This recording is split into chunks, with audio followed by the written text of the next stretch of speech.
नमस्कार, मैं अंजना और आप देख रहे हैं बाबा रामदास का चैनल वज्र घोष। आइए एक नजर डालते हैं आज की बड़ी खबर पर।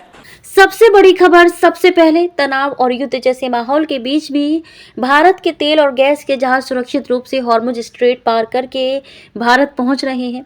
कुछ जहाज गुजरात के मुंद्रा पोर्ट और दूसरे भारतीय बंदरगाहों पर पहुंच चुके हैं, जबकि दो और तेल और एलएनजी के जहाज रास्ते में हैं जो कल तक भारत पहुंच सकते हैं।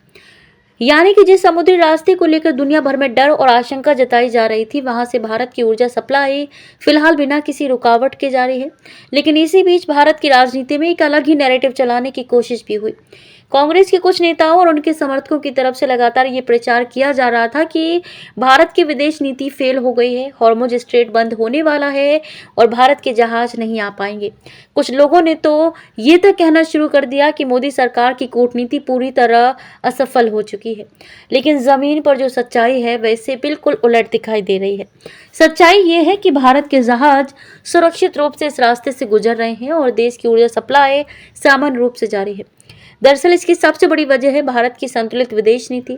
भारत एक तरफ अमेरिका और इजरायल के साथ मजबूत रणनीतिक संबंध रखता है, तो दूसरी तरफ ईरान और खाड़ी देशों के साथ भी संवाद और रिश्ते बनाए रखता है। प्रधानमंत्री नरेंद्र मोदी के कार्यकाल में भारत की विदेश नीति का एक बड़ा सिद्धांत रहा है, भारत पहले। यानी कि किसी भी अंतर्राष्ट्रीय विवाद में भारत ने सबसे पहले अपने राष्ट्रीय हित को प्राथमिकता दी है। रूस यूक्रेन युद्ध के समय भी भारत ने यही संतुलन दिखाया था और पश्चिम एशिया के इस तनाव में भी वही नीति काम करती दिखाई दे रही है।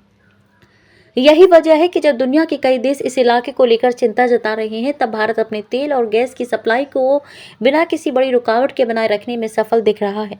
और शायद यही वो वास्तविकता है जो उन लोगों के दावों से बिल्कुल अलग है जो हताशा में ये कह रहे थे कि भारत की विदेश नीति फेल हो गई है। अब तक के लिए बस इतना ही, फिर मिलते हैं एक ऐसी ही बड़ी खबर के साथ। तब तक के लिए नमस्कार और देखते रहिए बाबा रामदास का चैनल वज्र घोष। अगर आपको वीडियो पसंद आई हो तो लाइक करिए व शेयर करें। ऐसे लेटेस्ट अपडेट पाने के लिए बेल आइकन को प्रेस करना ना भूलें। अगर आप हमें फेसबुक या फिर इंस्टा के माध्यम से देख रहे हैं तो हमारे पेज को फॉलो जरूर करें। धन्यवाद।